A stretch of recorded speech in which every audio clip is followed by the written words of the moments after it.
Hello again, my name's Gabe Zollner. If you've been listening to my videos for a while, you know that I ride a Harley.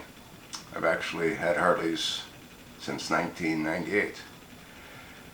And I don't know if how many of you folks know this, but if it wasn't for what President Ronald Reagan did, when Ronald Reagan did what he did, Harley would have gone by the by a long time ago. You hear Donald Trump talking about a 35% tax on vehicles that aren't made in our country. Now, I don't know how that's going to work with cars being imported from companies that also manufacture cars here in the United States. Like, for example, Mercedes-Benz manufactures, I think, SUVs here. I don't know what else they manufacture here, but they do, I believe, manufacture those vehicles. So what does that mean to the cars that they import from Germany? And the same with Toyota. Toyota manufactures cars here as well, but a lot of their cars are imported from Japan. So what's going to happen with those vehicles? I guess that's still yet to be determined.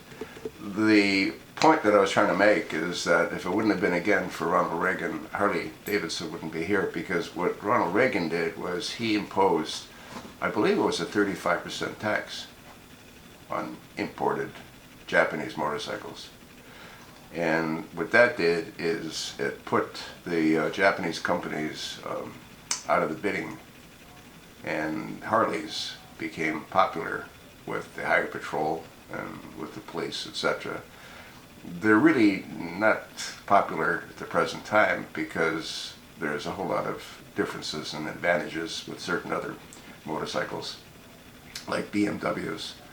The highway patrol in California, to my understanding, wouldn't ride anything other than a BMW, because they were the first company to offer the anti-skid brakes, anti-lock brakes.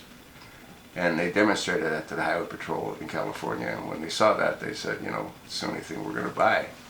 Now, Harley also offers anti-skid braking systems, as do all the other Japanese companies. So it's more of an even playing field now than it was back then.